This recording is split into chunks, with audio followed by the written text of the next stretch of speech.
Hey, listeners. I wanted to talk to you about something. Do you ever have a feeling where you're just going nowhere in life? My question to you is, what would happen if you changed the trajectory of your life?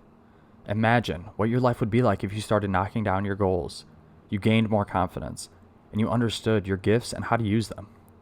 Listen, how you feel right now, you're not alone. Millions of people feel like this, but you don't have to stay stuck in these feelings. This is where Versatile Success's signature program, Lost and Found, will help you. The Lost and Found program is a 30-day online program that'll change the trajectory of your life. Don't just take my word for it. Joaquin says, I've always struggled with trying to figure out who I am, what my strengths are, and what my weaknesses are. This program helped me unlock my superpowers, and by knowing that, gave me confidence in things I wanted to achieve in myself. So again, I ask you, what would happen if you changed the trajectory of your life? Find out by clicking the link on our Facebook page and enroll today. Oh, and make sure you enter the coupon code LostandFound-Infiltrate to receive $200 off the program just because you're a listener of our podcast. This episode of Infiltrate Radio Podcast is brought to you by our amazing sponsors. Podbean is an easy and powerful way to start a podcast. Everything you need for a successful podcast. No difficult technology to learn. For our listeners only, go to podbean.com/infiltrate radio and get your first month of podcast hosting absolutely free.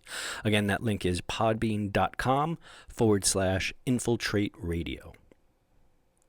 The show is also brought to you by Akioka Pet Boutique. Use the link posted on our Facebook page with the link to the show and use code InfiltrateRadio25 at checkout, and you save 25% on any purchase from Akioka Pet Boutique.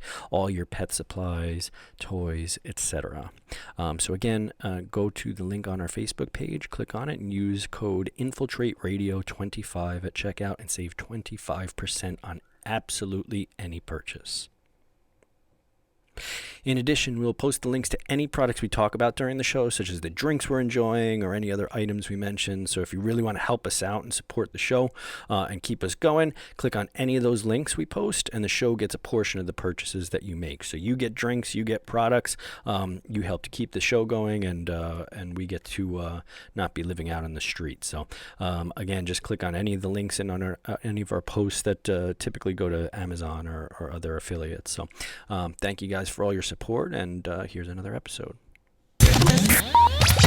Infiltrate Radio.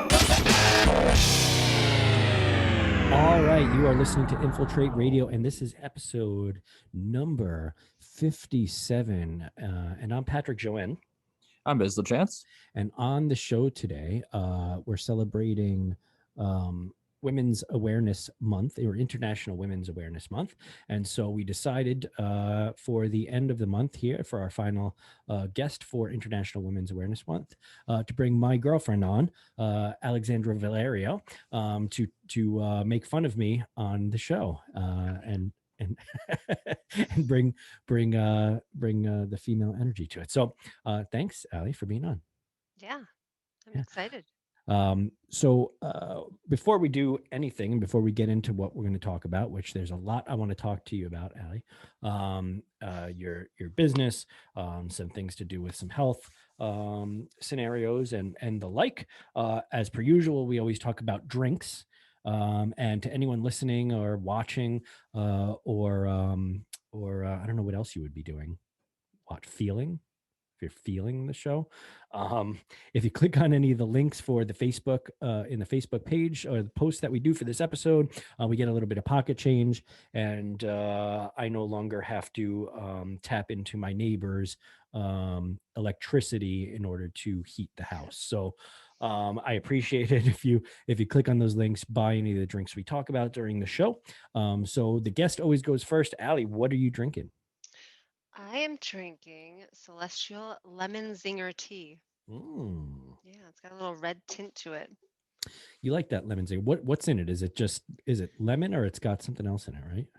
I think it's just the lemon and like chamomile, but I've somehow not. It's still decaf. I think I've put that in. I think I talked about this. I put that in the black tea, iced tea that I make. Oh, yeah, with hibiscus. There you go. There's your. I think that's where the redness comes from in it, right? It's got that red color. Nice cup too, by the way. that an Yeah. egg cup? No, some guy bought it for me once. Right. So Celestial Seasoning lemon zinger. It is quite the tea, quite the zinger. That's a terrible one. Biz, save me here. What do you got? What do you got? So sorry, I was just Instagram or interacting with the Instagram audience here. Yeah, yeah. I've got the amazing Bob Ross positive energy drink. Let's show this to the audience show this it way. to the actual. Let's bring it into the focus this way, actually, so There that you you can see it. Can you see this guy?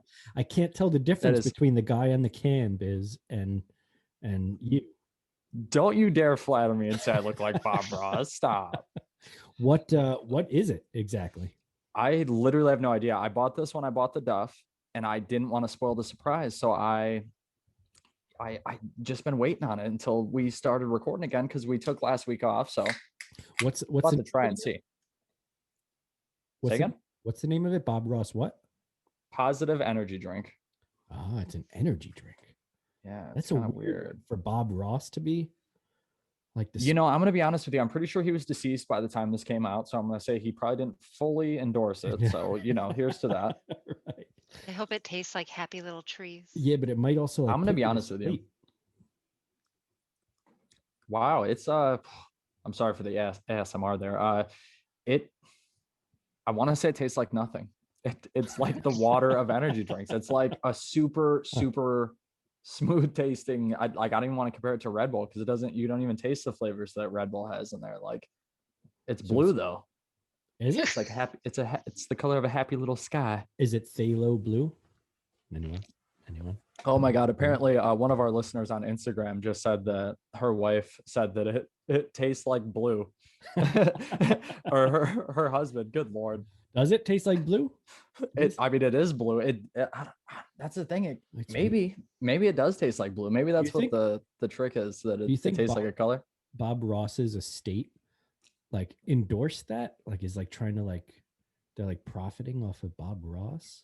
I don't know, but positive energy drink. Like, what's the difference between a positive energy drink and just a regular energy drink?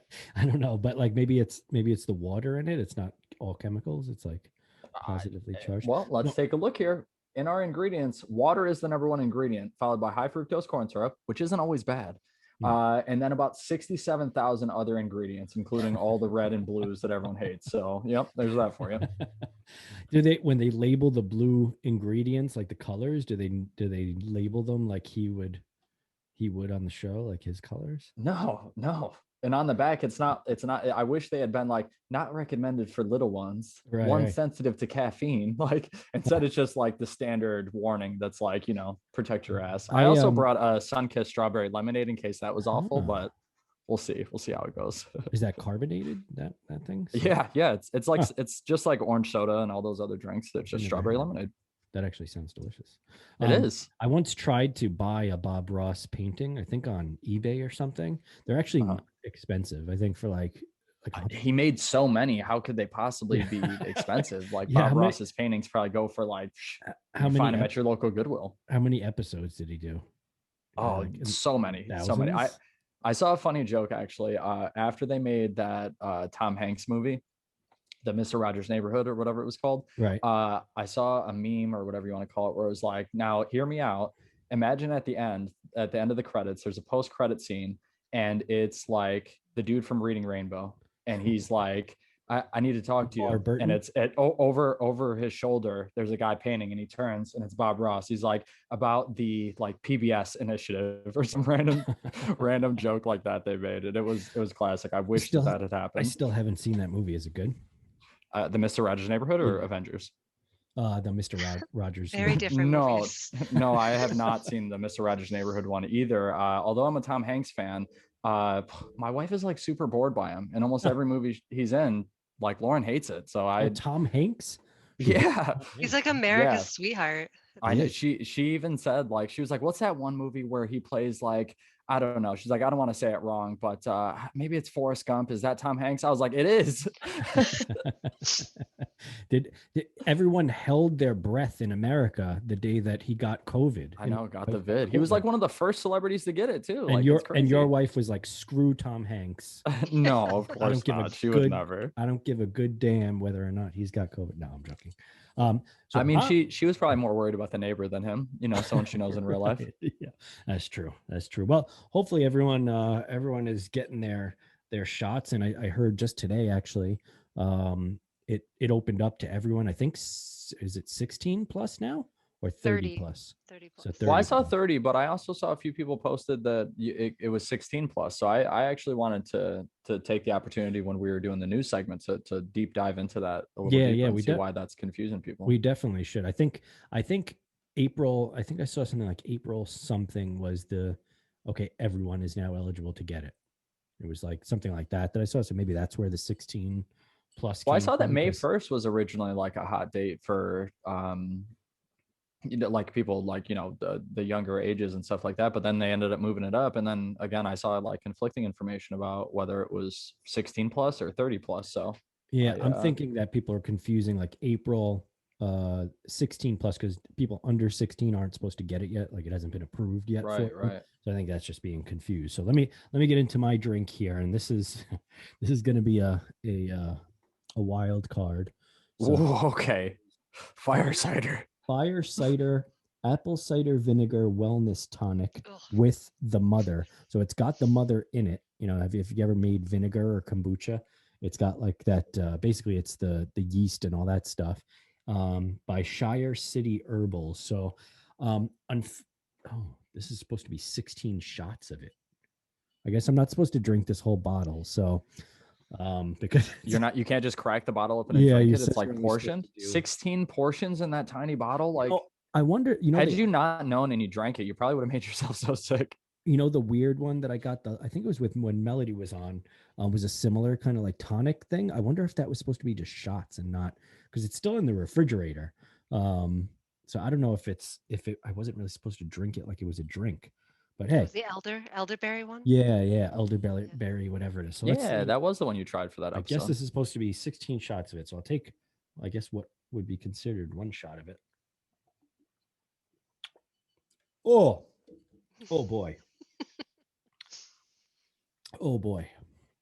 Is it harsh? Did you just drink it straight? I missed it. Sorry. The Instagram audience is getting crazy. That is oh my. I love it when you make that face. That's pretty much pure cider vinegar, I think, with some honey in it. Is there like health benefits to drinking it? Is it? So it's got oranges, it's got honey, oranges, apple cider vinegar, honey, oranges, lemons, onions. It's got onions in it. Ginger, horseradish, garlic, turmeric, again with the turmeric biz. Yeah, you love it's got habanero pepper. You love you some turmeric, man. You really, everything you drink has turmeric in it. You better make sure it's not like super bad for you. It's got habanero pepper in it, black pepper, and everything's organic. I mean, it's not bad. I wouldn't drink it as a drink though. I guess that was a big mistake. But not bad. I guess it's supposed to have some sort of health benefits, and I'm getting text messages that it's 16 plus from people that are watching here. So fantastic. Next week is 16 plus. Right now, I think is the 30 plus. So, you know, health thing. So I try and keep up with health stuff, like by doing things like this. And today I got some blood work done. I got some things tested and what have you. And the woman was very nice that took my blood today. It was worse than the COVID shot I did get. And it wasn't bad. It was a you barely felt it, right? Allie, you've gotten your first. I got my first one this weekend, and it was a very small needle. The blood work I got today, however, she was fishing around in there a little bit. It wasn't as light. So I definitely felt that, but she wasn't bad. She's a nice lady, just really digging for gold in my veins there for the other blood work. But You have very nice veins. thank you. I get complimented on my I know. vascularity quite often. Striations. I literally get complimented on my blood pressure every time I go to the doctors. Yeah. So we're gonna get into some of what Ali and if you're looking up Ali online or anything like that, it's Alexandra Vallario, and she's got her own business, her own insurance agency. So look her up, and if you want to grab insurance, please do that and look her up. But I have a big question that I'm going to I want to ask you, and it has a little something to do with the poster that's hanging behind you. And I know that there's some significance to it, and we want to kind of get into that. And with regards to health stuff, I also want to ask you about some of your insight into some of the health stuff that's going on now with regard to the discussion around the healthcare in the United States and that sort of thing, and where we are. So before we do that, though, let's just remind you guys, please click on those links, support us. All our sponsors will be listed in there, and hook yourself up with some cool stuff. We've got some new sponsors coming, I think last week we started them, so sign up for their stuff. So Ali, the poster behind you there, what is the significance of that poster to start with? Well, So before we do that, though, let's go ahead and we're going to stop the live video, and we'll go ahead and ask you if you want to watch the rest of you want to find out what the significance of that poster is behind her, because it's kind of really cool. You're going to have to download the episode on YouTube or listen to it on our audio podcasts on Apple, Google, Spotify. Where else are we biz? We're on iHeartRadio. All that sort of stuff. So if you want to find out, so Ali, just give us a second. I'll stop the live feed. Guys, subscribe, share with your friends, tell your mom about us, tell your aunts about us, aunts, tell your uncles about us, your weird uncles, and maybe your regular uncles, not your weird ones. Yeah. Not the weird uncles, but I like. No, despite you trying to eat out of the garbage and siphon your neighbor's gasoline or whatever it is you do in your spare time, I would like some normal people as my audience base. My normal habit. So please do subscribe and then listen to the rest of it and find out what that's all about shortly. So I'm going to stop the video here before you answer, Ali. All right, and I believe we are no longer live. So what's the significance about that? And I do it in a self-serving kind of way. I know you do. So the date on it says December 18th, 2019, which was the day you and I met, and this is the constellations like in the sky, in space, the night that we met. Yeah, it's kind of cool. So, well, what it is, right? It's the solar system, the position of all the planets in the solar system on the day. I don't know if it's the time. Does it have the time on there? No, I think it's just the coordinates on it. So it's you know that I'm a space nerd, so that was like the perfect gift. So it's like the exact position of the planets on the day that we met. So kind of cool if you're looking for gifts for anyone of your significant. Sounds uber cute. Or friends. It was a very good day, a day I wanted to remember. Yeah, that's cool. That's cool. Do you think you would get like for instance, like more of those like on your wedding day or on the birth of a child or anything like that? Just have them like wallpapered across the just have like just maybe like a few. I'm not saying like overdoing it. I think we're done. We're done with kids. Yeah, get that out of the way. Yeah. Just you land your dream job. You whatever. It doesn't have to be the things I name. They are interesting. And then I do like the star maps. I did them for my nephews when each of them were born, so they have them up in their rooms. Yeah, there's all sorts of cool stuff. So there's like there's also sites that'll do like cool looking maps. So like, let's say you met at a particular place or you want to remember a specific place or whatever, they print out a cool looking version of a map and they'll do the longitude, latitude or whatever too. Can we get one of just like the Facebook headquarters? Yeah. Yeah. So we ended up, we actually met through Facebook dating biz. I don't know if I ever told you that. Weird. Wait, did you guys really?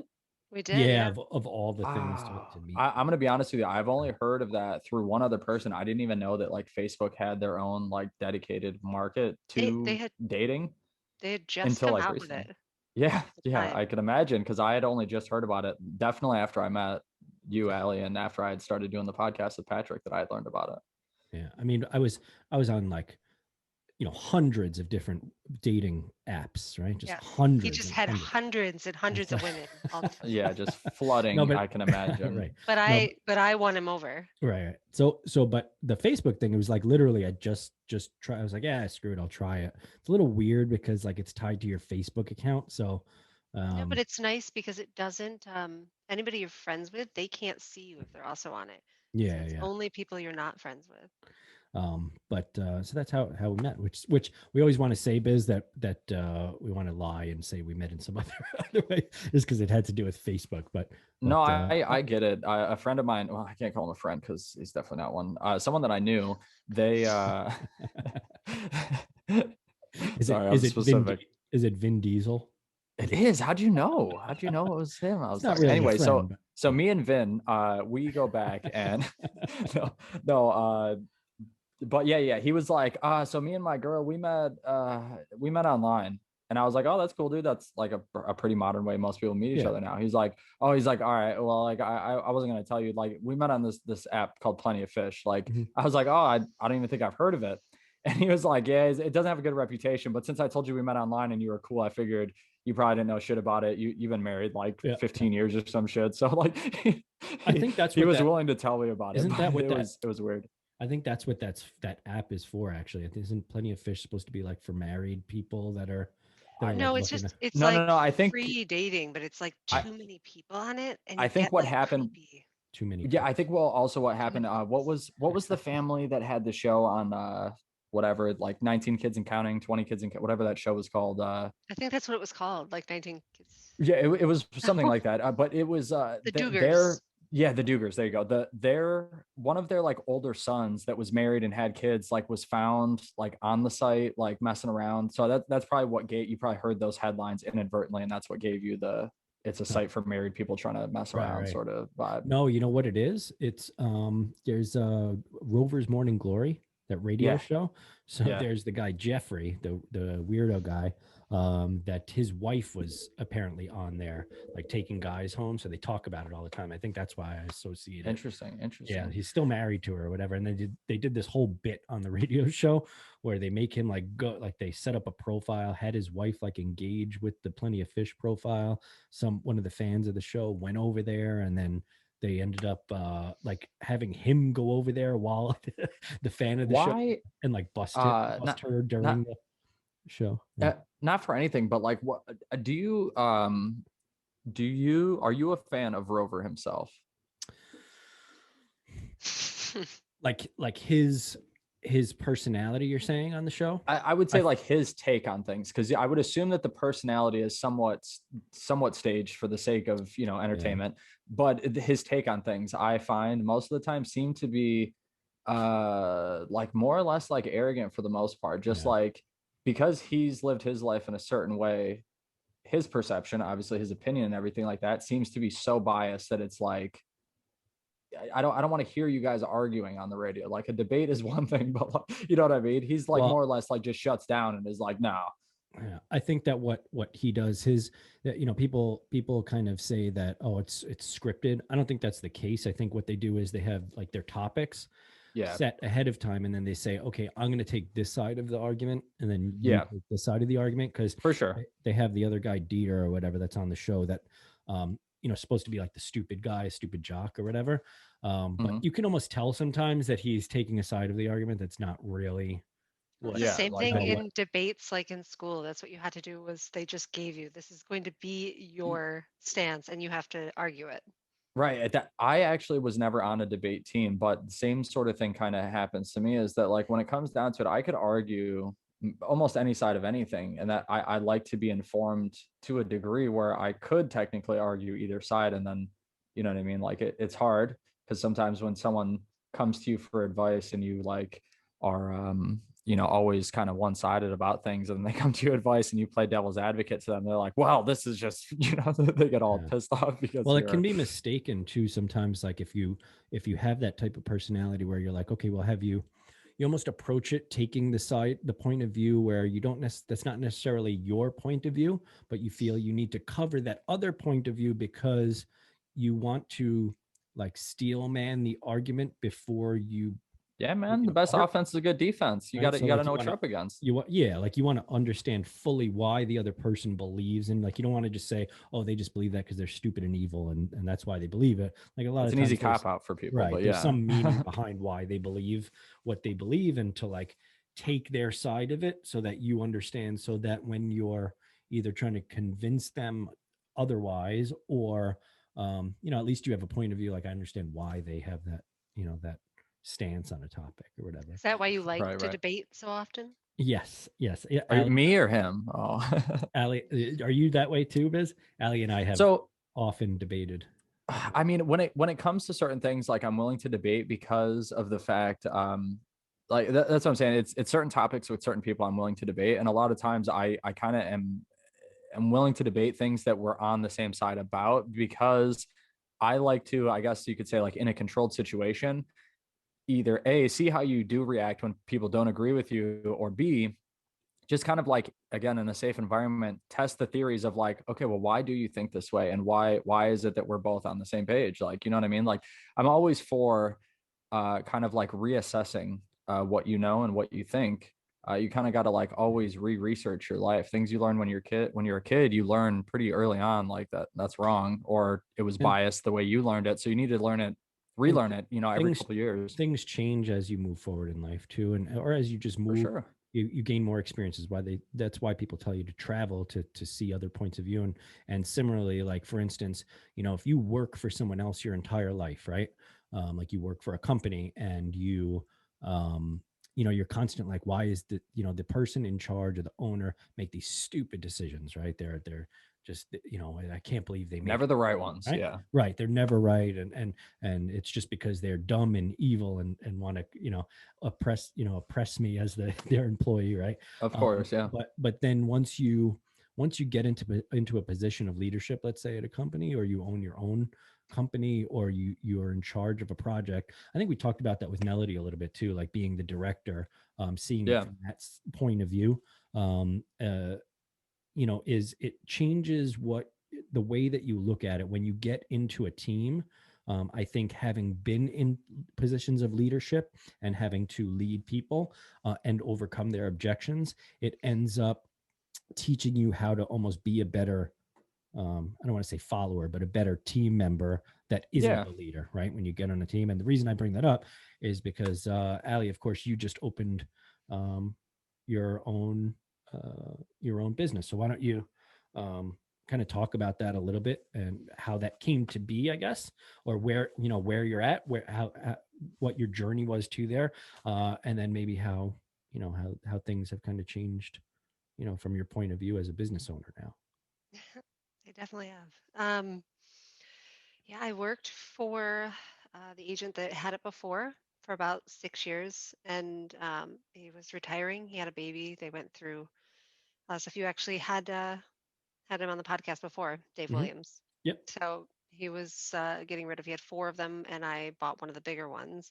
I um, I had taken on doing all his commercial business, so like business insurance for literally every kind, commercial auto and boring stuff. Nobody wants to hear about Right. the insurance side, but and then really it came along, and I remember I was with you, and I remember the call that I had with him, and then I remember crying in the kitchen like, this is a big deal, and your daughter's like, why are you crying? I was like, no, it's happy crying, but but it was a big, and this came in January as the COVID was hitting and everything was, and it's like, all right, so let's go get a bank to give me a business loan.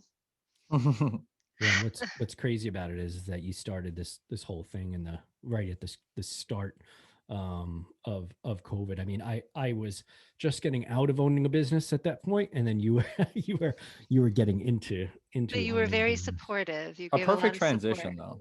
Yeah. Yeah, and I think that what happens, and kind of what I was talking about before, is you go from, um, you work for someone and you think a certain way. Like, if I was in charge, I would do things a certain way. And I think that you take into a you don't take into account the thousands of little decisions that have to be made throughout the day, and the balance that it takes to balance that across like employees and, let's say just your bills, your, accounting for future sales stuff, like decisions that have to be made a certain way in order to keep the business going. So you think of it, once you get into those positions, as more like overreaching. um, Oh, we lost you. It'll be back in a second. So Mm. like a more overreaching, or how do you phrase it, like you look at the bigger picture, so to Well, I speak. think too, I mean, even coming into it, I definitely, as his employee before, thought there were plenty of things I would do different. And there are some things, obviously. I made it my own, but there are a lot of things now where I'm like, oh, okay, I actually get why that made sense at the time. Yeah. And now I just have employees that don't like it, but they understand too. I think they like me. We all get along, so it's nice. And And then it's well, just just different. because we want to do Women's Awareness Month as well, kind of topic. So you right now, at least, it's all women business, correct? So Yep, all yep. your I've got employees are women. two Do girls you, that worked with me before that came over. do you find like because you watched, obviously you've worked for other people and you've had male bosses, and I'm assuming you've had female bosses. Mhm. Like, do you feel like your management style or your leadership style is different than you would say like some of your previous male Yeah, I leaders think were? if you're going to be a good leader in general, I don't think it's just about one leadership style. I think if I had female or male employees, it everybody needs to be led a little differently. I think like as far as coaching goes or encouragement goes, like not everybody is encouraged or motivated the same way. So I think if you're going to be a good leader, it's not even necessarily if they're male or female or I mean this coming from me because Yeah. I've had male bosses that just everything was like because they with they have guy employees that get really hyped up like it's a football chant, but that never it just wasn't me jumping in and trying to do a football chant wasn't motivating me for the day. So I think Right. you have to really kind of gauge all your employees and try to find ways to keep them all motivated, not just as a whole. Yeah. Yeah, I think again, that's something that we've talked in the past, because we have so many, entrepreneurs and people that are kind of leading situations, even if it's not entrepreneurial, like, like the directing thing, or, being a leader in a band, or even with Greg Machin. I hope I'm saying his last name right. We had him on, and he was in the military and that sort of thing, like the taking on the leadership as the individual within the team, even. Um, I think that's important to realize. And we talked about communication, I think, a little bit last week, where it's important to understand that, like, it's not the listener's job. It's not the people you're leading. It, like, if you expect your employees to be led based upon how you want them to be led, and don't alter it based upon their needs. It's like saying something to someone, expecting them to understand it. They don't understand it, and then blame them for not understanding your point of view. It's your job as the Yeah. communicator to communicate appropriately, and kind of lead in that way. Um, I and I think think as that's long as they're being coachable, then it's easier to try to kind of adjust the way you are motivating each of them or find unique things. But you Mhm. also will inevitably get some employees. I mean, I watched even working for somebody else, I watched him have plenty of uncoachable employees, and Yeah. it doesn't work.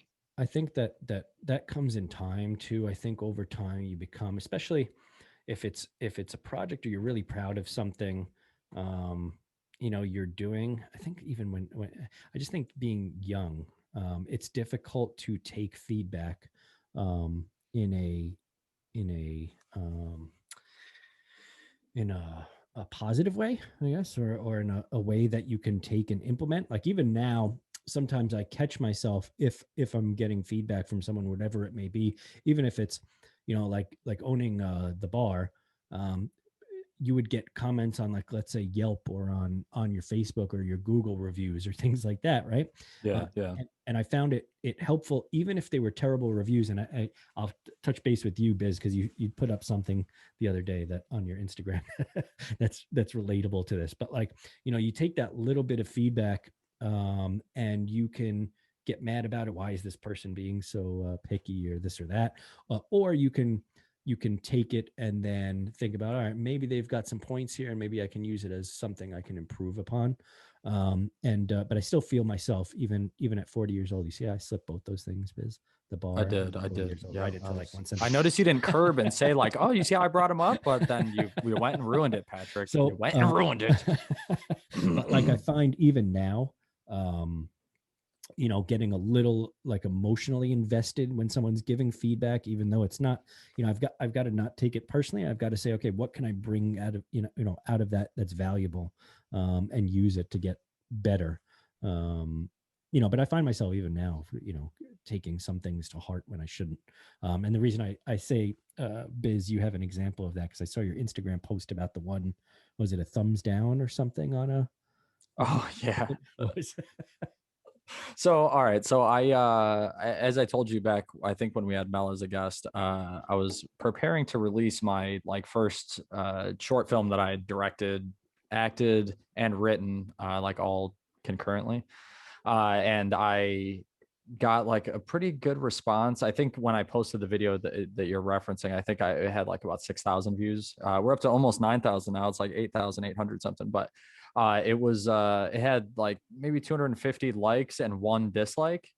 And I felt stupid even after I made the video and posted it. I was like, people are gonna think, like, I made a video about the one person that disliked it instead of about the 250 people that liked it. Like, are people gonna perceive it that way? Because that's how it feels now that I made it. And I thought it was funny. Like, when I made the video and everything, I thought it was really funny. But, like, I have creator's guilt a lot of times. I, like, create some form of art and then I'm like, oh my God, like, this is going to distract someone from doing something that's really important in life now. Like, they're reading my book instead of, like, spending time with their kid, or, like, doing something meaningful with their life. They're reading my book, like, wrapping their head around things that I made. I don't know. Like, I'm weird. And then the one thumbs down is what you're focusing on.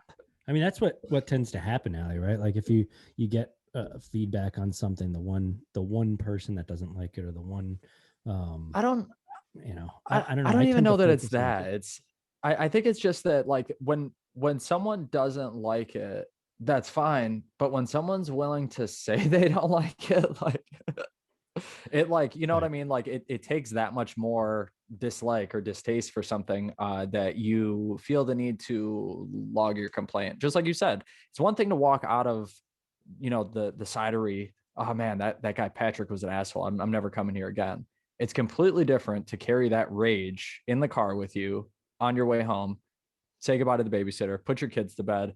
I'm sitting here having my glass of wine, and I'm about to fuck up this review. Like, you know what I mean? Like, it's a lot. It's a different Yeah. sort of, like, you know what I mean? Like, I do find solace in the fact that I spammed a lot of people, like, on every social media I had. I'm thinking that someone was just like, yo, I watched it and you sent it to me again. You get a dislike now. Yeah. You know what I'm hoping it was something like that, but what are you gonna do? So, I'm sure that that one person, I don't know, like, I tend to see those, those reviews out there, and occasionally there is, obviously, if 50% of your reviews on your business, are negative, then there's probably something you should be looking at, with regards to what they're saying, especially if it's all about the same thing, the food sucks or whatever it is. You should probably take a look at that. But if there's, like, one or two here, here and there, I think there's something to be said. You can definitely take the feedback and be like, oh, you know what, there might be some truth to that, and maybe I can improve this or that. But the fact that person, like you said, is willing to go home, travel all that way back, get on their computer, and write a review probably says more about them than than about the situation. But Ali, let's do this too, because I want you to let people know, if you want to tell people, if they want to get insurance, where would they go through you? Well, the easiest way is to call our office. It's 585 225 9550. I've got Amanda and Ebony are the two girls that work there, and they're fantastic, very friendly. If they're Excellent. not, tell me. So car insurance. So we do car, home, boat, motorcycle, business, literally anything that you could insure or would want to insure, we have a product for. So So what's funny about insurance too? I'm sure there's some crazy stuff that has come into your thing. Like, something's happened. I know you probably can't talk specifics necessarily about anything, but is there like an example of maybe something that's happened that you're like, oh man, this was so Really pushing the limits here. I would say right, 'cause without like being able to say who, obviously, because the a lot of that stems when it's like two people going through a divorce, mm, and always ends up being like once we got a call because the husband decided that he was leaving his wife, so he stole the plates off her car and turned them into the DMV. So she couldn't drive it, so there were no plates. But then she drove it anyway, and then she got a ticket, and then they will call us to say, "Well, I don't understand. I got a ticket. Why wouldn't I call up my engine?" It's like, nope, nope, it's really not. It's not how it works. Or just the things that they'll call in. We get a lot of people that don't understand that you have to maintain your house, like wear and Right. tear on your house. So, if well, I that's had one call once that a tree, he had noticed it like he goes, "Well, I noticed it like 7, 8 years ago that the roots were growing in under my foundation, but now it's actually affecting the foundation." It's like, "But so that's actually considered like negligence. You noticed it 7, 8 years ago." so I guess because you've been in insurance for so long too. Like, what do you think is like the thing people overlook the most? Because everyone's got insurance for something at this point, right? Even 100%, if 100% life insurance. yeah. And that's not even me trying to sell it. I've said it, I tell the girls, you know I'm a type 1 diabetic. I wasn't diagnosed until my early 20s before I had my son, before I own a business that I had things I wanted to protect and I'm not eligible now, so I have like nothing to leave my son if I were to pass away tomorrow. I have student loans that my parents had co-signed with me on that they're just on the hook for because I can't get it now. And people, it's not an insurance agent telling you like run out and buy it. I mean, obviously if you're going to just call me, but it's if I could go back and tell myself my son is, well, he's 10 now, but since he was 4, I had a whole life insurance policy for them and people are like, "Well, that's morbid." It's like it's not morbid. I'm not planning on the death of my child. I'm doing it so that it's a whole life policy. He gets to keep it his entire life. I can hand it over to him and he can start paying it and he doesn't and he doesn't ever have to pay more than what I have it at right now. And that's not even as an agency, we don't even make anything on juvenile policies. But seriously, if you're a parent, get your kid like whole life insurance now, so that it's the only product that actually gets more expensive Let me as ask you you get this older. too, because Wow. the and we'll get into the type one diabetes and what that means versus type two and that sort of thing too. Of course, if you want to talk about it, because I know you do want to talk about it, but we'll get into all that stuff too and what that means and maybe educate some people on that sort of thing. But before we do that, because one, your insurance, and then two, you have a pre-existing like condition that potentially before I think it was right, was it Obama put in some legislation about pre-existing conditions, like you can't be denied for insurance Right. with type 1. Like if you had lost your insurance, could an insurance company have declined to insure you because you had So that? I believe they could have declined. I didn't have the pump at the time, but I think they could have declined like the pump supplies, which honestly, that alone, if I had to pay for it out of pocket, is probably around 30 grand a year just for the like the yearly Wow. supplies for it. So Hmm. luckily, I have great insurance. Yeah, yeah. So yeah, and that's something that a lot of people don't realize what the pre-existing condition means, right? Because you could go into pre-existing condition and have things like cancer. You could have type 1. You could have things that are like an immediate concern, like you will die if you don't have the means to get your medical supplies. And then you could have pre-existing conditions like things that are treatable to some extent with certain individuals, things like obesity and other things that, potentially you could have been denied medical insurance for. And I think there's a big And big debate, in the United States over whether or not, and you showed me this meme the other day, but about, us having our medical system here. It's kind of interesting because I'll set it up by telling a story. I grew up in New York City. You see how I brought that into biz? Good Lord, I know. stop it. But Did, grew did up, you Stop it know? now. Did you know he's from New York City? yeah. So grew up, So here's the thing. I actually listen to our podcast to see how it sounds and stuff like that. Yeah. So not only do I hear it once out of Patrick's mouth, but then I hear it when we play the episode back. No, but there's a reason why I bring that up. So like I grew up Yeah, in go. New York City, right? So living there and growing up there, you think that the cost of living, like of housing and apartments and that sort of thing, that's just how it is everywhere. Like in my head, I was never going to be able to afford to own a house or anything like that, right? And so I think once I moved out of Rochester, like that's why traveling is important, because you gain experiences and you gain knowledge about, experiences in other situations that you wouldn't have had you not traveled around and moved outside of your particular area or comfort zone or whatever it is.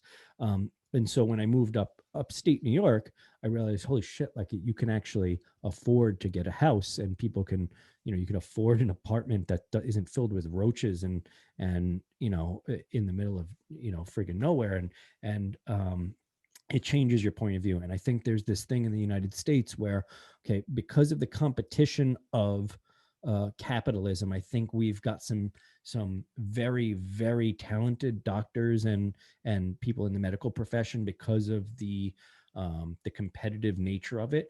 But on the consumer side of it, from someone that has to consume medical supplies and has to be on that side of it, I think you end up being in almost a worse position because of the way that it's set up. And you showed me that meme. What did it say, Ali, the other day with the was it Finland or something? Posted something and said like there's something Oh, about oh, now you got to put me on the spot. it was I would something say it about doesn't sound like she remembers it. I do remember, but it was just more or less the idea that like all these other countries have, I mean, most developed countries have like some kind of universal yeah health care. it Oh, was I know the it meme you're talking about. I wasn't paying attention. yeah it's all It over said Facebook now. it was something to the effect of universal healthcare is such a beast to conquer that only 30 of the 31 established countries have it, or something like Right. No, that. no, no. It was a like small print from, I think it was Finland or somewhere. I keep thinking Finland, but like it was small print under something that said, "Be aware or be cautious if you go to countries, especially if you go to countries with underdeveloped um, Oh yeah, medical, like underdeveloped. was it underdeveloped healthcare systems. For example, the United States." I'm looking it up right now. They call it underdeveloped or something like that. The United States with regards to I mean, not for anything, but even modern medicine. I mean, like some people buy into it a lot, but like, I mean, had you been alive 100 years ago and they were gonna like, cut off your foot because you said it hurt, like, would you have been into modern medicine back then? Because like, yeah. you I know what mean, I mean? It's one of those things that with time it changes, and listen, like, yeah. I'm the kind of guy that just likes a little bottle of whiskey right before you amputate, because we're good to go. But Here, put a little whiskey for me, a little whiskey for the wound, no, a but little whiskey the for me. reason I say that, I'm not saying that the United States healthcare system is terrible, because we've got Because everyone else will say that for us. right, But right. But it's good when you have the means to get the healthcare, the top-notch healthcare, when you can afford it. When you can't afford it, when there are situations where, in the past, where if you have a pre-existing condition you couldn't get health insurance, or there are situations where you don't have a job, or it's all based on our employer here, which is that I think is the biggest problem. I think there should be, the marketplaces are a good idea. I don't think that health insurance should be through the employer, because if you don't have a decent employer, they pick a plan that's not great, yeah, then that's your health. I think that overall it should be something that's somewhat universal. Well, it's But all I it's also also not don't think, even. I don't that trust the people government choose to it. handle it either, though. All of the Like, plans now that the companies are allowed to, I ran into this issue when I was going to get it when I was taking over. We had to get it for the girls. Luckily, we have amazing yeah, insurance, and we're hiring. So, yeah, but it's amazing. But they weren't going to give us that plan. They don't even allow anybody to have it anymore. But because they had it before with, and then I just kind of bought it out. They kept that kind of grandfathered in from taking over for Dave. So it was nice because at least that way I know me as a person that genuinely needs good health insurance or else I would be just poor in yeah. like but I want them to be able to have that too. And since they got it, they went to the doctor a couple times. They're like, "Oh my God, like everything was what is this?" I go, "Have you never had insurance like this?" I don't. Yeah, so that's what's amazing because I've been in a situation like when I grew up like after I left my parents' house and stuff, and there was at one time I think Hillary Clinton got them instituted. There were like these buses that would go around that you could go to the doctor for free, or they're like you'd go in there and then you could schedule appointments. I think it was. Even though you didn't have health insurance, you go and you pay like $20 for the appointment or whatever, so that you can go to the doctor. But being without health insurance is it's I was young, so I wasn't as concerned. You kind of think you're going to live forever when you're young, until something bad happens, or you something you need medical assistance for, and then you get the bill for that. It's like holy shit. Um, so I think there's a need to address the system that we have. I definitely don't know what the answer to it is because I don't trust the government to properly manage anything. Maybe other governments in other countries are better at it, but I don't trust the U.S. government and the people that we have in charge to really do a great job of it.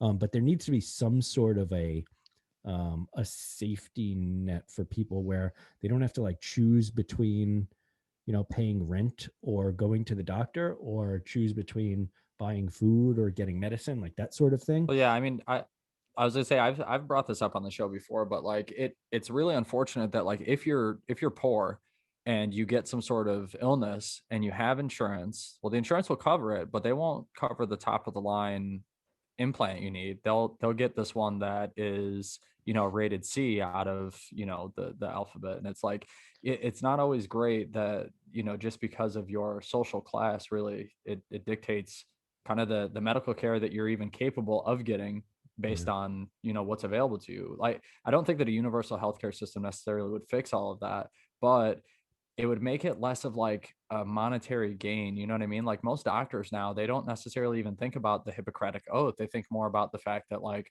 well, is your insurance going to actually cover this? Like, you know what I mean? It's like, it's kind Well, of messed up. yeah, because That's also why two hospitals now. So, I mean, I know I went in, which I'll explain that later, but I went into DK once and I had to go to the hospital. I sat in the waiting room for 4 hours. This is pre-COVID. For 4 hours, like DK is incredibly life-threatening. I could literally, you Yeah. don't go for it unless and there was a woman sitting next to me and she was very upset too because she had been waiting a long time. And really, it was just that she had needed needed to get her nose reset. So she went before and they reset it. And then she was just coming back for a follow-up, which normally you would go to your primary doctor for a follow-up. You Right. break your nose, you can go to the emergency room, they'll set it.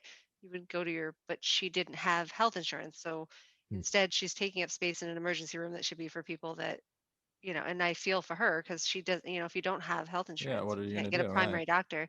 So they flood the emergency rooms, which takes the doctors, I mean, the emergency rooms can't turn anybody away.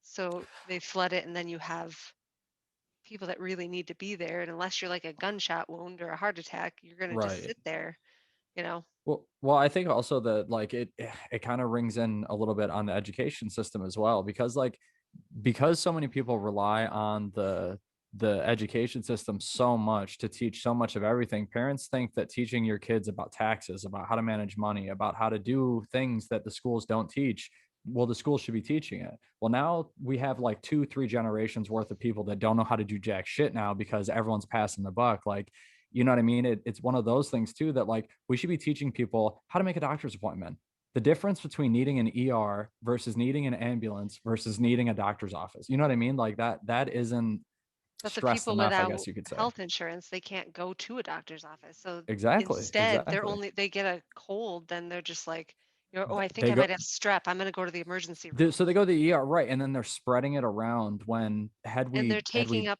nurses' time that could be yeah, with this person over here that maybe is exactly. having a stroke. You know what I mean? Like, So here's kind of a good point on that, Biz, too. I mean, it's a matter of like if you're a good parent. So like for me, for instance, right? Like if I know what I know based upon what my parents have taught me, and there's been Right. I've had the privilege of having good parents and them teaching me some life skills, and a awesome lot of stuff I've parents. had to take on by myself too and learn, just because Yeah. they can't show you everything.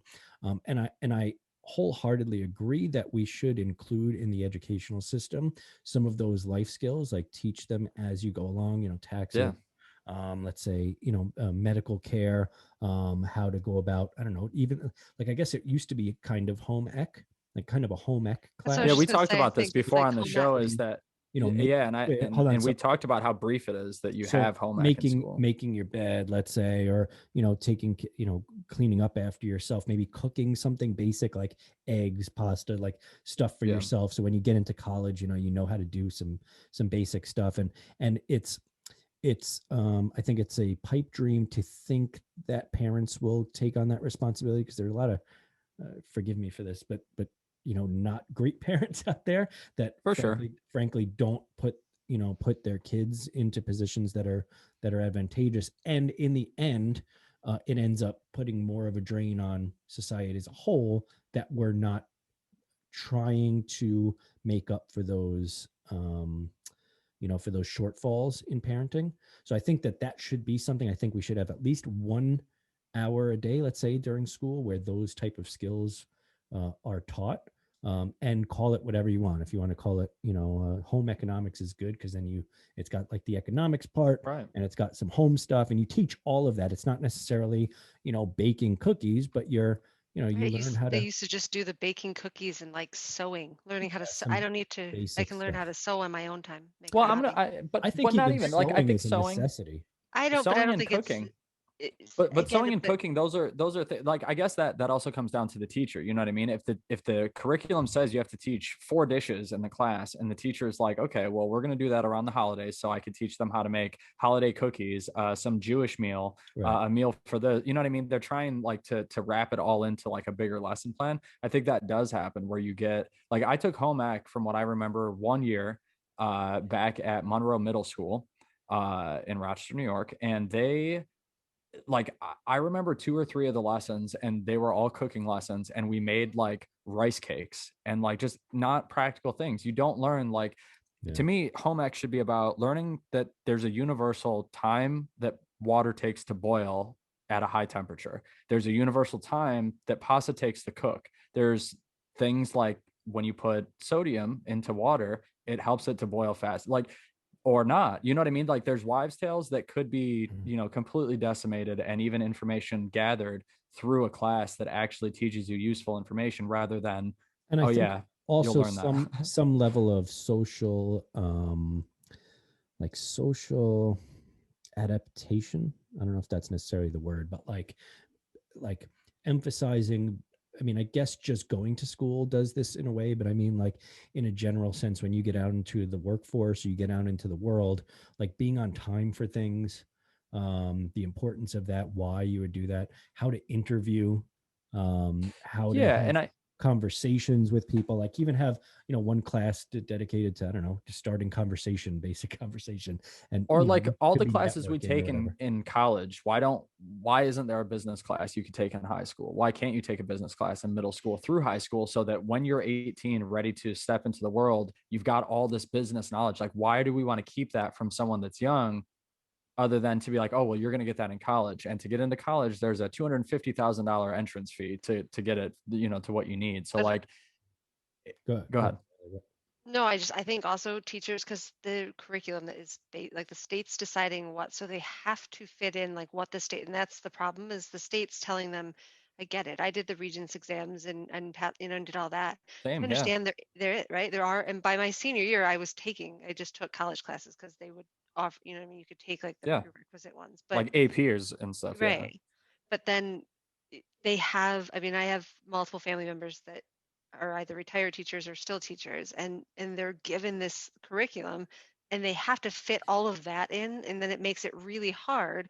So sometimes they'll let kids, they usually give them, especially when you get like late middle school and high school, they can pick like electives that they can take in between, Yeah. but they're all like, yeah, I took a cooking class when I was in high school, but it was like that. We made like French toast, like But like breakfast, lunch, and the other dinner. thing too is why is it like I don't get me wrong, I know that there's an importance to history, especially like your own country's history and everything. I'm a big fan of like history, the past, all of that, very very much so. Like I love old school vintage sort of information like that.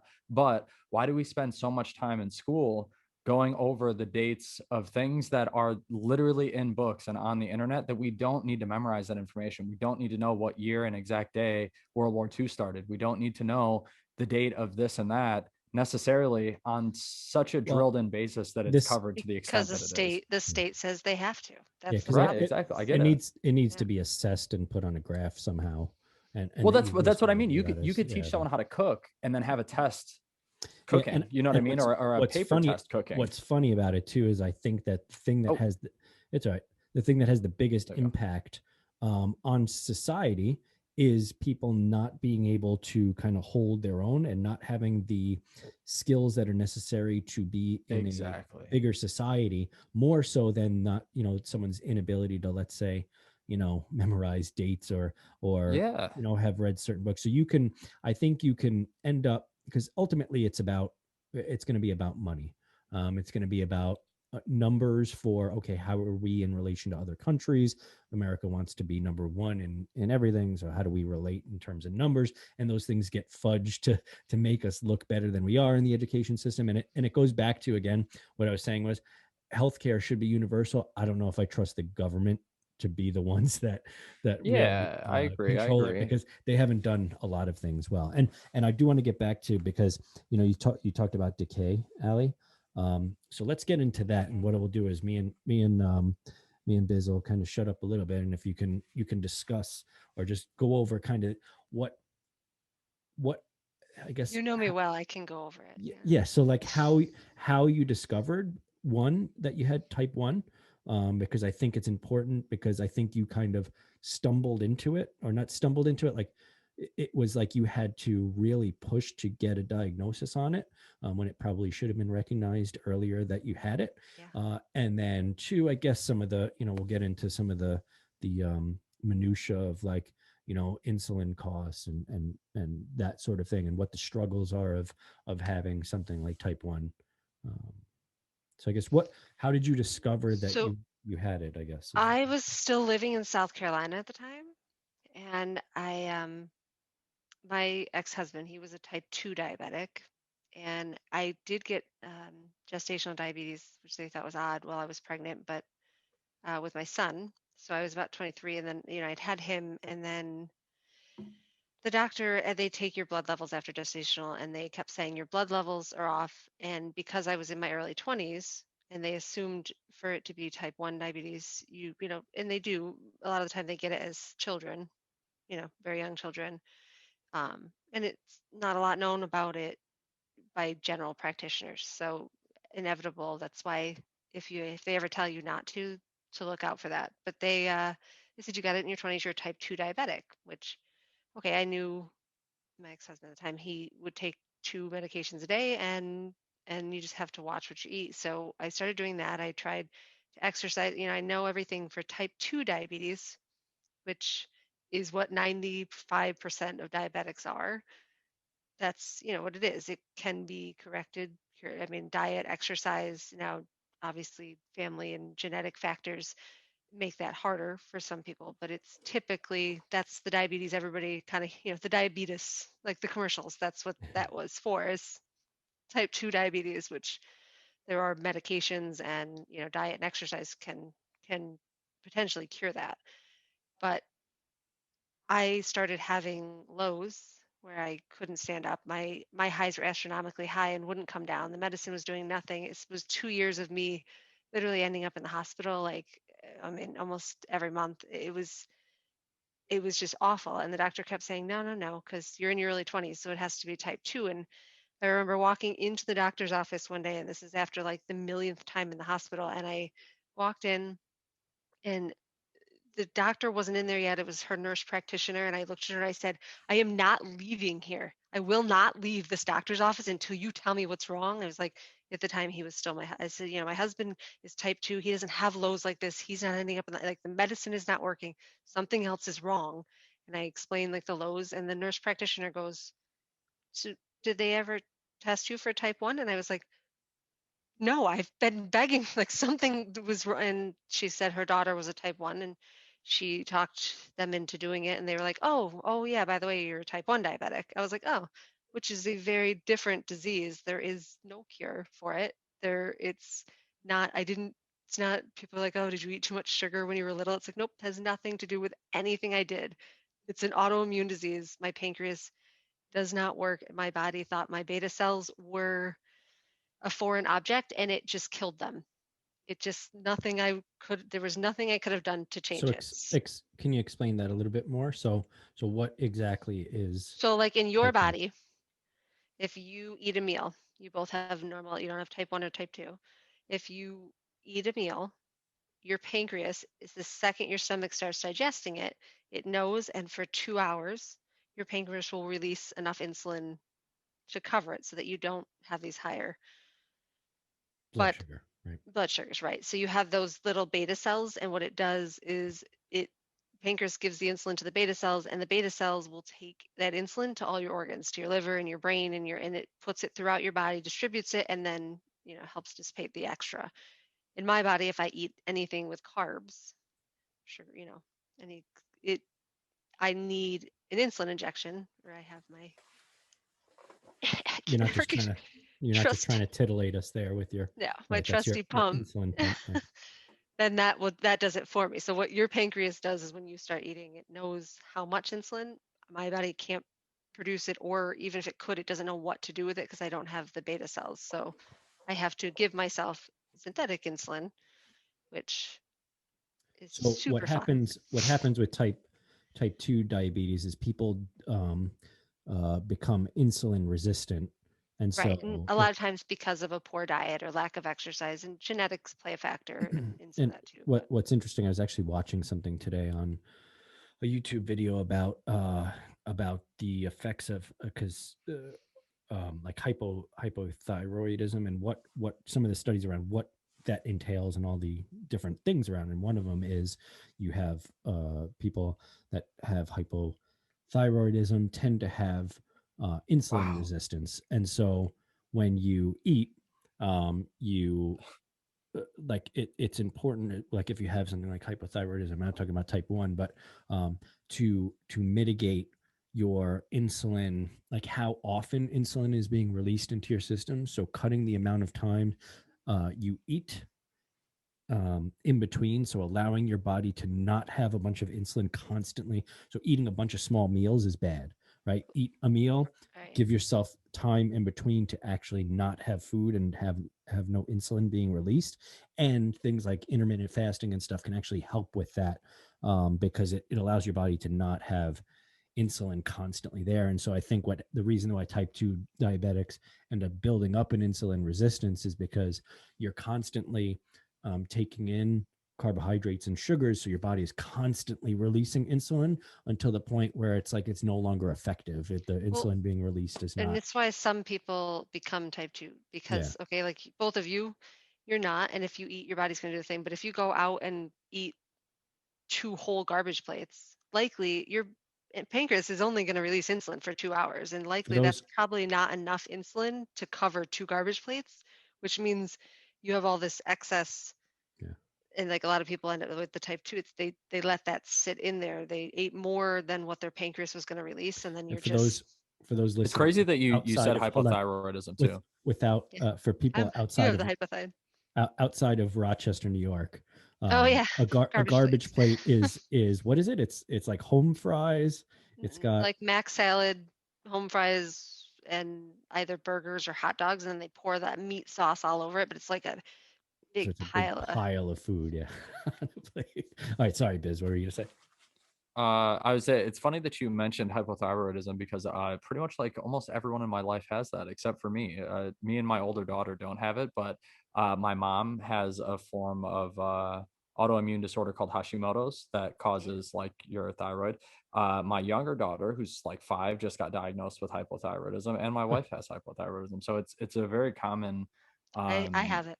thing that, yeah, I was say it's a really common thing. It seems like that is being diagnosed, and it begs me to question, like, what is it that is causing such a spike of it? Not only such a spike of it, but it seems like it's kind of like a, I don't want to say targeting, because it's, you know what I mean, it's a disease, but like it seems like it affects women astronomically So more commonly than it does here's men. what I was actually watching. It's interesting that you mentioned that too. I don't know if there's, of course, none of us are doctors, so don't listen to any of our any of our advice. Wait, you're not a doctor? No, well, I play Dr. Joanne. I play one sometimes on TV. But like what this particular video was talking about was like how right now the research that's being used to treat hypo and hyperthyroidism is like from research that was done like 15 years ago or 16 years ago. The most current research on it is finding that there's so much more to what what can be considered hypothyroidism, and what part of that is your insulin resistance. So if you're insulin resistant, that can actually contribute to you having, being resistant also to the thyroid hormone.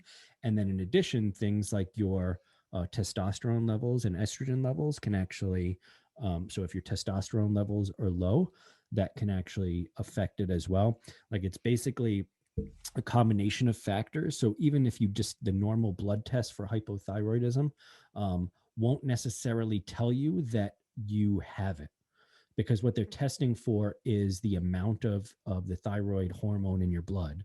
And there's a combination of other factors that may not show up as that in your blood, even though you may have it, if that makes sense. So like Is things like there a insulin, your there's a couple other hormones that I don't remember off the top of my head, but your insulin resistance, your testosterone, your estrogen levels, all that stuff plays a part in how you're actually how Well, your thyroid hormone is utilized. it is an autoimmune disease too, the Yeah. thyroid. So I think a lot of times if you have any other, you know, any of those other levels are off, which can also be like attributed to But certain autoimmune. yeah, and what he was saying was that the guy on in the video was a doctor, but he was saying that if you treat the insulin resistance, it will help with a lot of the other parts of it. So if, for instance, you have like hypothyroidism, you may actually be somewhat insulin resistant around the I guess higher or lower end, whatever the bad, right, if right. you're more Hypo. insulin resistant, then that will contribute to you potentially becoming having hypothyroidism too in certain cases. And like in Allie's instance where you have type 1 and it's sort of like it's not something that you've developed, there's no way to get around it because you're just your body is insulin resistant because you have type 1, right? Not even, it just doesn't, it's You don't even, complete. It's not even resistant. It just, there's it just no, doesn't I have exist. a nice dead lazy ass pancreas just floating Right. around. That's more or less what's happening with my younger daughter as well, is that she's got, it's not that her body is producing a low level of the whatever the hormone that it releases. Was It's that it's TSH. not producing even a like a recordable amount in her blood test. So like, you know what I mean? It's like she has it, like, I would say pretty aggressively bad, considering she's only what, like 5 years old. You know what I mean? It's pretty bad considering the case. So like it's one of those things, like I said, especially, I mean, my wife just How got did you diagnosed with that over the summer, and then my how did younger you daughter just got diagnosed with it. if you don't mind me asking, Biz, how did you know that something like, was she having symptoms of something? So no, so my younger daughter is like, she's got like a couple allergies to things and stuff like that. So she's like kind of like, I don't know, like always on mine and my wife's scope to like make sure she's okay. And she has like really bad acid reflux, and we've attributed a lot of it to her allergies. Like if she eats something that, like a strawberry, for instance, that she can handle, but she does have an allergy to, sometimes it like messes with her stomach. It like gives her like really bad hiccups, or like Hmm. she has like a constant like, upchuck Yep. reflex, I guess.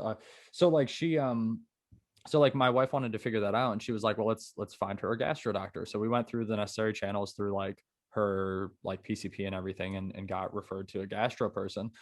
And one of the first things they tested, they were like, well, sometimes a lot of the stuff can be linked to thyroid stuff, so we'll just throw that into the blood work as well. And they did. And like more or less like the way that like the blood work came out was that her thyroid was producing not a detectable amount of the hormone, and her brain was like, it said something like the recommended like window was like, 8 to 10 or something like that, and she was like 1,500. So like her brain was like 10,000 overdrive, telling her body to produce this hormone that her thyroid clearly isn't capable of producing. So like I said, it kind of it dawns me into the question of like, what what did we put into her body or let come within proximity of her body that made her immunity start attacking that part of its body? You know what I mean? Because in a normal human body, you know what I mean, like the immunity doesn't attack those parts of the body unless there is potentially some sort of like an anomaly, you would assume, just because of the fact that like so many people live without it. But science So tends to But I prove it a think little think differently. you could be autoimmune in a lot of ways, and that's, I mean, that's an autoimmune disease. There's Yeah, several. My sister has Crohn's. There's a there's lot of so many. autoimmune Yeah, in my there's family, but so many. it's, I think, yeah, there's got to be something that comes from it. But I also have to look at back in the day, they didn't really know what a lot of the stuff is. If you were just, I mean, I know even if I forget to have my thyroid medicine for a week, I'm extremely tired. Like it's just you feel like, Yeah, and that it, fatigue is what most people say that really yeah. like messes with you. But I feel like back in the day, before they realized what it would be or had the test to test for it, they just thought, Oh, you're just okay, this tired all the person's tired time. or it's extreme, and I think Yeah. then we don't, it's hard to trace back like what I think, and I have done like looked into that a lot, like where autoimmune kind of really Well, started yeah. becoming, or like there's got to be reasons for like certain people's body, like where we kind of Well, I mean, evolved into we this. also changed like how we do, you know what I mean? Like for instance, like I mentioned, because my daughter is like allergy prone and stuff like that. She takes allergy medicine. Like she's been prescribed by her allergist to take like Zyrtec and stuff every day. So if one of the chemicals in an off-brand Zyrtec that we got prescribed to her, or in the actual name brand Zyrtec, if some chemical in there causes her body to then, her immunity is like heightened or disabled or whatever it is that it now is misinterpreting and attacking. And again, this is just a complete hypothetical, but like Yeah, my mind has thought about a lot of this stuff. You know what I mean? Like my younger daughter drinks chocolate milk almost exclusively, and now the they want to hormones cut and out dairy because of like, GERD. But what if consuming that much chocolate? You know what I mean? Like my mind has gone crazy because that's what parents do when they find out that but I their hate to child say, has but something that's that like a is out of good your thing, control. So like, right? so But that's a good thing. I think people just accept like the first thing a doctor tells them, and or like, and you, like, especially when it comes to kids, because I think they just, I think people need to be more proactive about their health. And like, if you think that there is something else wrong, as long as you're not a nut job, there are hypochondriacs that just think everything's. Do not WebMD it. yeah, Just, but but like, if you think that you need a different opinion, get well, another opinion. If you I think yeah, that think for they're sure, for wrong, sure. I think it's important because a lot of people have a perception of the medical field like we know everything already to Right. a certain extent. right? And like you were joking around before about biz, it's like 150 years ago we were giving people whiskey and cutting limbs Yeah, off. we're Like we're that's sawing off people's heads with yeah, hacksaws. penicillin and Lobotomies and Yeah. antibiotics were only whatever it was 150 years ago. Like it's not, maybe even And less than even that. people that were So science people back then looked at that as like witch you have, medicine. You're not about to put that germ in me and yeah, tell me I'm stronger. Like get out of here with that. Like you have to think about it this way. I mean, we're still at the point where we're so in the infancy of medicine, technologically. Like we're throwing sticks and rocks. We're duct taping and bubble gumming stuff. And like I said, when I started listening to that video, it kind of makes the point too. Like a lot of what the doctors that have been out of the out of schools and out of the latest research for the last 20 years that are still in practice. I mean, they're going on research that was done even 20 years ago, and that's so out right. of date at this point. There's so many things we've learned since then, and so much we still don't know. Who knows what the effects of doing, like you said, certain medications for this or that, yeah. are their side effects But are And ultimately. sometimes it's a necessity, you know what I mean? You have to take certain yeah, Yeah, I medications for mean, things, and you have to be, you can't live your life constantly congested or constantly feeling the effects of whatever the case is. But like I said, like it's just one of those things that yeah. it And constantly I think eats away that's at you as far as like, is there something different that could have what's important happened, you about know? what Ali was saying too, like about not necessarily trusting the doctor as, your, The end all be all. as that they know everything about everything and take it as a final thing. Because I mean, obviously, Ali, your body and you knew something But was also, you can do your own research, but not, like I said, don't go WebMD it. Don't go look up, right. I have this and this, and then think the worst case scenario. Like, you don't, that's not what I'm talking about research. When I was diagnosed, I didn't look up, I didn't think that I didn't know for sure it was type 1. I didn't know. I just knew that my symptoms didn't fit into what they were telling me I had. And I just said I wanted more. I wanted that there, I More needed another tests. answer that But wasn't the yeah, right and answer. and sometimes blood work needs to be paired with the symptoms you're having to Let me actually properly Right. diagnose and figure it out. You know what Yeah, I mean? You can't just WebMD it and be like, hey, these are my test results. let's I need let's to do And know. this too, because I think it's important, Ali, for people to know what. So like, let's say someone has a kid, right? And oh, yes, the I symptoms did that want you to mention that yeah, because that's the important. symptoms that you had weren't immediately recognized by medical professionals as being type 1 diabetes. And so I guess what were the symptoms? What did you feel like?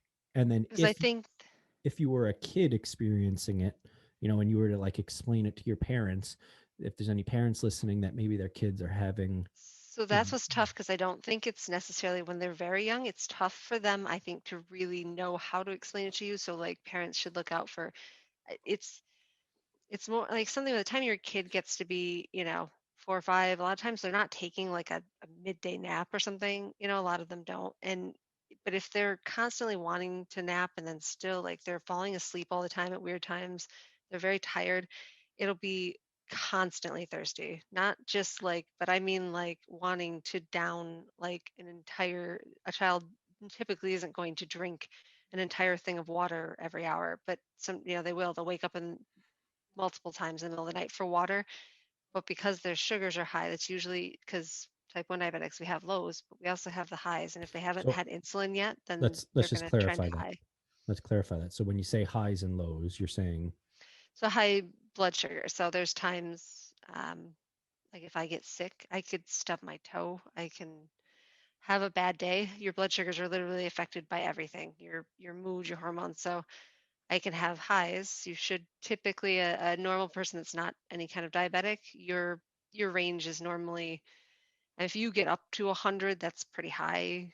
They'll say that, but if you just ate, maybe usually you should be between like 80 and 100 even after you so ate. when you're feeling a high, right?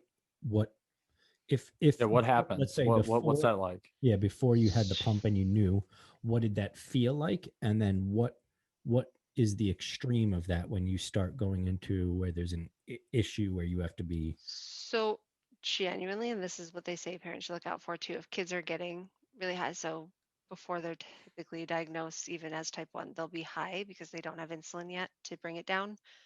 And like I said, the tiredness, it's not just like think of the most tired you've ever been. Now take just your mind and make your mind feel like that. That's how it starts. Like you just feel like, "Oh, like my body's still fine," but then your body also starts to get like heavy.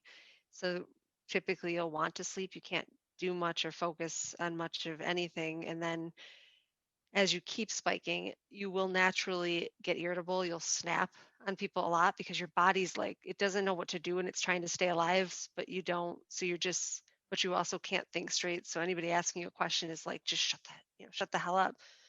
and And you that's what a you lot of also get people, thirsty, you said? When yep, you're you'll want to, and yeah, it's literally the only thing I can equate it to, I'm assuming I could say it is like if you smoke pot and you get dry mouth. right. It's literally, we used to joke because I'd be like, I'm definitely high right now. Like, and it feels Hmm. like your mouth is that kind of dry. So no Yeah. matter how much water you drink, you feel like it won't, like you just can't drink enough. And then you will literally, especially before you've actually been diagnosed or have any kind of intervention, you will have to pee like every 20 minutes at least. And it's not like, oh, I think I should pee again. It's like, I have to pee now. Hmm. It's not even that goes away when everything gets regulated. Thank God. So when you go to the hospital, right? So you've obviously, have you gone to the hospital for being high, like getting not for So, being high like smoking pot. Just to clarify, oh, oh, right. high Okay, with yeah. regards to the No, yeah. So the type one. that's the only time I will go to the hospital is, and in the beginning you tend to get a little more nervous, but now that I've been type 1 so long, like I know, I also don't, I understand overrunning ERs, so I don't want to go. I keep in close contact. I always have an endocrinologist on call.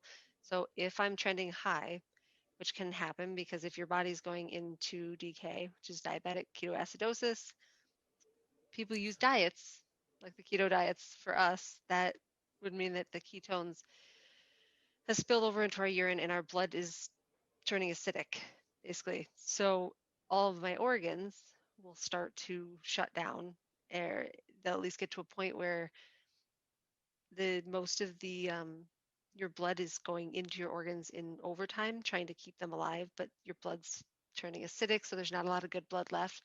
So your body kind of goes into like a hibernation mode. Like the first time Mhm. it happened, I was luckily at my parents' house and I sat down on the floor and then my dad asked and I was like, Dad, I can't get up. Like I can't get, like I could not physically, my body had zero muscle control to pull myself up. So, I mean, he got me up, put me in the car and took me to the hospital. And that was the first time that was after I had already been diagnosed, but it's, And the way to address that is to essentially get insulin into your. so they typically will hook you up to a full on, they take you to the ICU. If you're in DK, you go into the ICU. They hook an insulin drip into both arms and then they'll just push a massive, because once your blood is acidic, the normal doses of insulin we would give ourselves aren't going to bring it down and keep spiking. I mean, the highest when that happened is I couldn't, that was because of a faulty pen. I used to have the pens. So Mhm. every time I was giving myself insulin for about a day and a half, I thought that I was, and it was a faulty pen. Nothing was coming out. Mm. And at that point in time, I was at almost 800. And you've been with me long enough. If you ever see me that high now, No. yeah, I have the pump to regulate. That was, and they were like, So when so and the way that you know when you have diabetes, everyone sees the commercials or whatever, where you prick your finger, so have to get some sort of blood into a tester, and then it tests your yep. blood to see what And your that can tell sugars you are if at. you're slightly high. I think once you've been diagnosed, there I would never get to that point now at this point in the game, Right. but without knowing to adjust ahead of time. But yeah, I think new ones that typically, especially with children too, sometimes they can gain weight right at the beginning. But even with type 1, I dropped, it was like 74 pounds over the course of like 3.5 weeks Hmm. when they were Wow. misdiagnosing me and I was in and out of the hospital because, and no matter, I didn't change my eating, I wasn't exercising. I went from like down, I was like a skeleton. And that's why that day when I went into the doctor's office and was like, something is wrong. Like, this is like, I'm wasting away. Like, I will eat a million things a day. But what I didn't realize is that I was type 1, not type 2. So eating all that stuff a day, the medicine they were giving me is only for type 2s. It does nothing for us, which means my sugars were just continuously spiking. And what's It never, what's which you like what's think about the keto diets. That's why people do it. They'll give themselves that extra amount of fat and stuff because then in a normal person's body, yes, it's still going to burn your fat.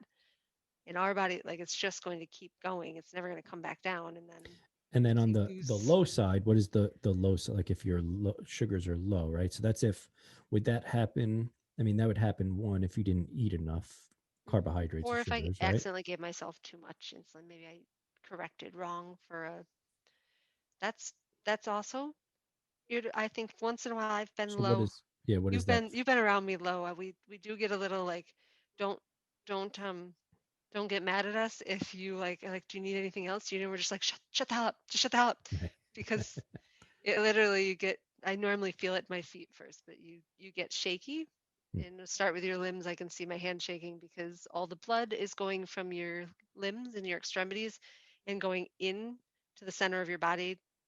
Essentially, hypothermia. It's like what happens when hypothermia sets in. So it's all going in trying to keep your organs alive, and you become like angrily hungry. Mm. So there have been times before the pump, and that's why I got approved for it, was because I was hypoglycemic unaware. You don't realize your lows anymore, and it was the middle of the night, and I had dropped like around 30 or below, which Not everybody knows that that's very low, but I think Right. you would Yeah. panic if you saw me at that. And I had to pull myself by my arms to the refrigerator, and I sat in front of the refrigerator and just, yep, everything, and just it's like this Yeah. like So insatiable hunger we have Biz. We have emergency Gatorades all over the house. So all over the Nice. house. Nice. so Electrolytes everywhere. yeah, and the reason I want people to kind of understand what those things are is because it also takes so when we keep mentioning the pump, and we'll talk a little bit about that in a second, but you in the beginning, that pump that you have that kind of does some automation wasn't there, so you had to use the pens with insulin, And and you do had my to own test math and yourself manually with pricking your finger and then using the little test strips. Now some people think, okay, that's maybe once twice a day you do that. How often a day, how before often this, yeah, how often do you do that?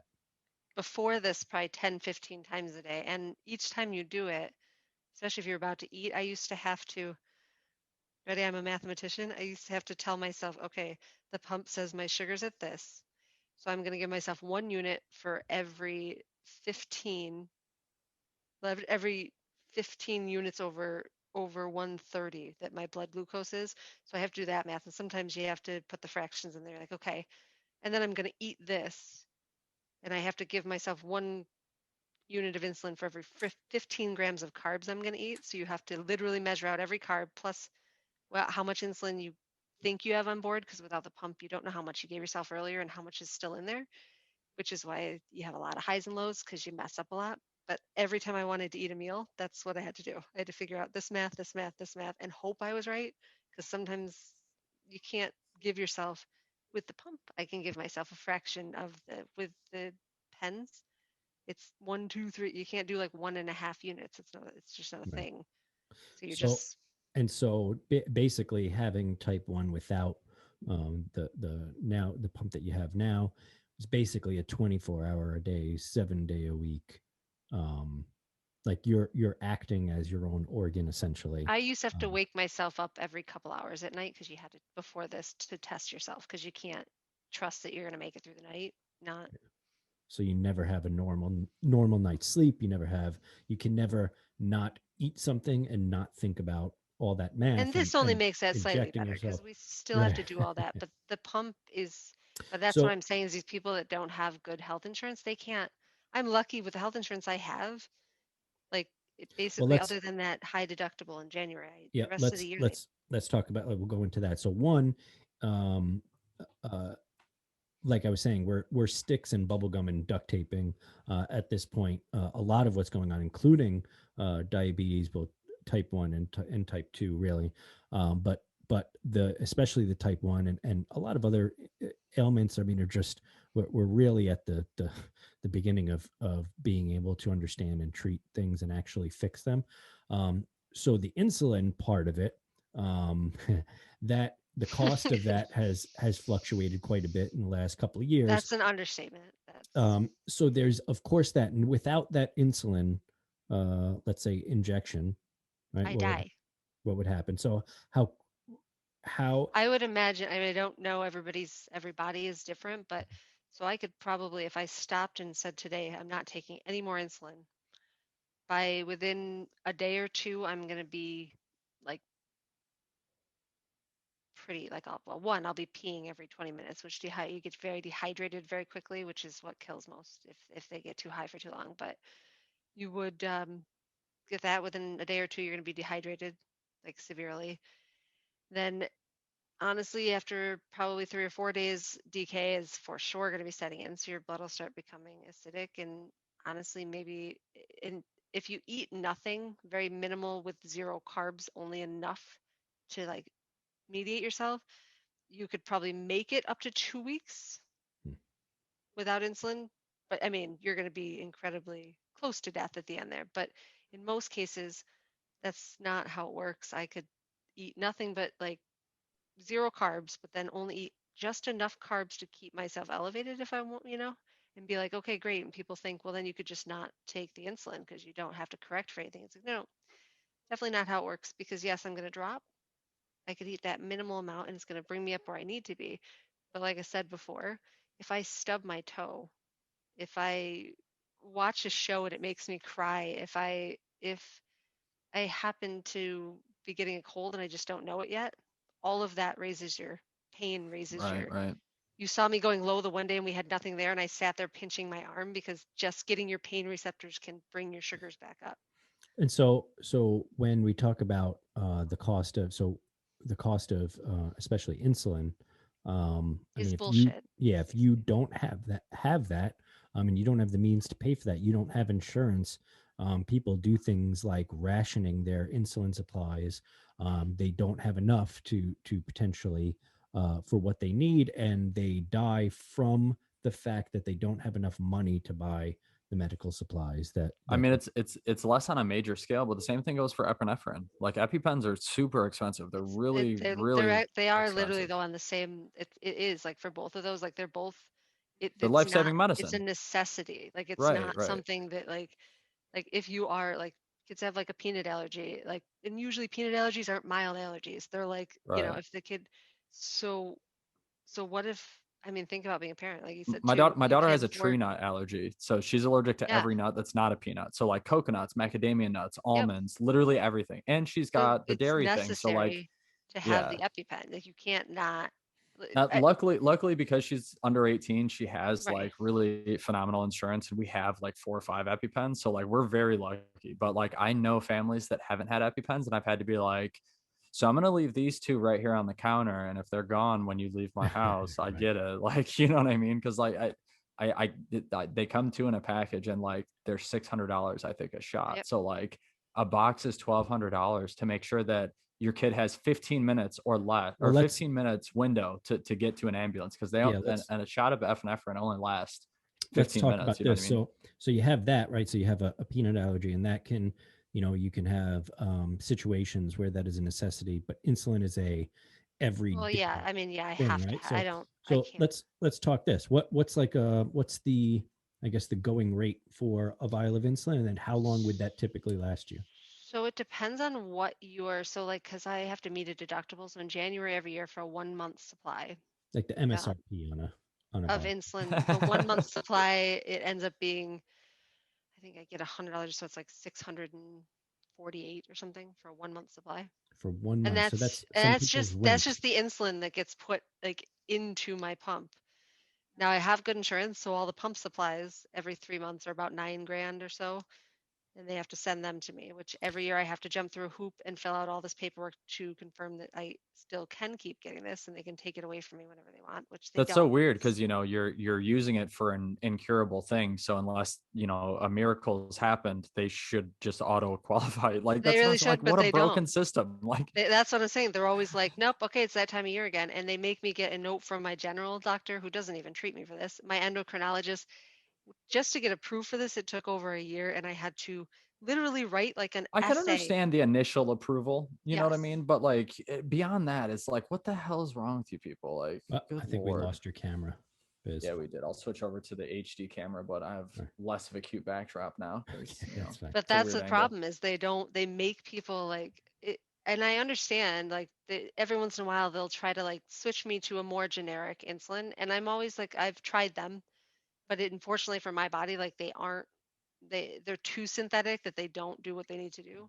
And so my doctor always just she has to tell them, no, you cannot switch her to this generic one. She needs to be on this one because the Yeah. generic ones don't have the same Let's like Yeah, and makeup. that's partly what I was saying before too. You know what I mean? Like, is that if you have bad insurance, well, then you're subjected to using a lesser Mhm. product just because. Well, people post those things and they're like, well, at Walmart, they said you can get insulin for $25. But what they don't understand is the insulin I have is like synthetic human insulin. So, and Right. it works. That one that Walmart sells that you can get over the counter is animal insulin. It doesn't work the same way as regular insulin. So somebody like me that's used to using this kind of insulin, people need to not post those things well, because in it's it not a better alternative. It doesn't help these people that can't afford it. and in It could actually still end up killing them because even they though don't. it's $25 is money some people don't have additionally. I mean, you find a way to get it because it's life and death, but like they shouldn't have to find a way to get it when it's something No, that right. if Hey, they don't listen, have it, they die. Like as a hash, society, yeah. hashtag insulin for all. Right. In a Hashtag insulin society prof. in one of the richest countries in the entire world, if not the richest countries in the world, our citizens, I don't believe, should have to I just um, I don't figure I out just think how to it's not get. it's the there are drugs that yes, I think that this is something that literally I die if I don't have it. Yeah. And I mean every day I have to have it or I die. So let's I go over should because not nobody should have to And fight for a with drug all like that. with all due respect, I did start the conversation by saying it's not quite the same thing, but it's in the same boat. No, I agree. The EpiPens, because And then I Patrick have was like, friends. I know. Patrick was He was like, not he was insulin not is just actually more necessary. I was no, like, no, I that's not know, what my friend, I know. that's not what I meant. I But didn't no, mean it's more necessary. I'm saying no, like but it's something actually where EpiPens, because like you said, you need to be able that has to be an immediate thing. And if you don't have it, yeah, and then get them to the well, not hospital. But type ones that can't have access to insulin, they end up, you know what they do? They go right. to the emergency room because they know that they're going to put them like give them that insulin and bring Yeah. them back down. And there are repeat people. You ask nurses, there are people that literally will be in like every couple days, like, oh, my sugar, like, because I can't bring my sugars down because then, hey, look, they're going to get a dose of insulin, Yeah. you know, a whole bunch of it there, and then they can go. But like EpiPens say that, like, it's not like you could just be like, Yeah, all man. right, well, I'm having an allergic reaction. I'm just going to head to the hospital. You can get arrested and go to jail and get better medical treatment than Right? if you're not. I mean, not in every case. And like I said, I mean, they're not getting top of the line treatment, but compared to the no treatment because you don't have insurance. yeah, that's kind of what I'm trying to. Yeah, I mean, and no, none of the things I think in this, like I said, in this country, medical care should be something that isn't. It doesn't have to be a choice between, am I going to have a place to live or am I going to get treatment for Right. whatever it is? Honestly, again, I don't claim to have any solutions for that. But let's talk because I think we're at like almost 2 hours already. Yeah, I was going to Um, say this has but been a lot. but I do want to talk just briefly just about the pump itself, right? So what the pump does that you have there, it actually does a lot of those calculations for you. So you've got like a little wireless sensor that you actually have to Keeping track. use a little thing to inject it into your stomach every like once I'm a not week. going to show you my stomach. Yeah, that's fine. And then that little tube that's connected to that pump actually has insulin, like an insulin vial in that pump. And then the pump does all the calculations and all that stuff and checks the sensor to see where your sugars are at, and then sends a amount of insulin through another needle that you put in your stomach to deliver the insulin into you. So many needles. So it saves you some, but it's still, again, I think it's still in its infancy. And I think there's, down the line, there'll be better But the ways pump, of doing things. well, they're not going to necessarily find like a cure for type 1 anytime soon. The pump, I think they will continue to just make, I mean, this pump, Improvements. like a lot of these kind of pumps were only like approved in the United States like within the last 3-4 years. So they haven't really been here a long time. The ones that have the Bluetooth, like the everything talking to each other pumps. So, But it kind of I, gives you a little bit of your life back. Right? yeah, no, a lot. Yeah, it's much. I mean, you still see that there are sometimes where And the you problem is also watch not me accurate. talk to it, and sometimes it's like, oh, thank you so much. And then other times it's like, oh, you're a stupid bitch. We have a lot. I have to talk to her sometimes because it's not 100%. Like it doesn't no. just always work. And it's a piece of electronics, and anyone that has a cell phone knows how often you have to like restart your phone. But now imagine a cell phone that's attached to your body at all times. So it becomes it's like your arm. So still a cell phone. Yeah, that's true. Right. Yeah. But all right. Well, so let's kind of, I guess, wrap it up here. Yeah. Oh my God, I can't believe I didn't name drop the fucking email before now. Infiltrate radio podcast at gmail.com. Oh, there you go. Yeah, I did do that on the what is it called? The pre-show. Yeah, the Instagram. That's what that's called now. The live feeds as the start. That's the pre-show. Yeah, I think it was just so interesting, Biz, that you just forgot everything. and so I don't want to end International Women's Awareness Month by just saying, all right, well, that's it. I mean, obviously, I think the contributions that women had to the creation of our society now, and then and I think that the case has been that we've done it together, and I think the only way to move forward is to continue to do it together. That sounds really weird to say that, but I'm going to continue to do it with you. Yes, continue to. I think honestly doing it with the Oh, that did We sound go bad. there. I actually, that was not. That was. But yes. Wow, Patrick, we made it awkward for you at the end. You don't even have to do Oh, it. my bad. It's not awkward at all for me. I'm No, 100% comfortable you're a with it. degenerate. Yeah. So, but I think that, like, there's in the day of social media and stuff, we started out this conversation by talking about being able to communicate and talk, and I think online it becomes very one-sided, and it's easy to assume that the other side of a conversation is just evil or stupid or whatever. And I think it's important to take a step back and consider, one, ourselves being maybe wrong more often than we think we're wrong, and to take a look at the other side of the situation. And if you're a guy, take a look at potentially what you are not you're not seeing in terms of experience, or the experiences you haven't had, and take a look at what women have to go through or deal with on a daily basis to do what they have to do in life and to get where they need to be. And on the opposite side, women have to also take a look at guys, and the same way, and black and white and all the others, everything else. We need to, I think we all need to take a look at what everyone else is going through, and maybe try and put ourselves in others' shoes more often, so that we come at it from a place of understanding and love. You like that? Ugh. Yes.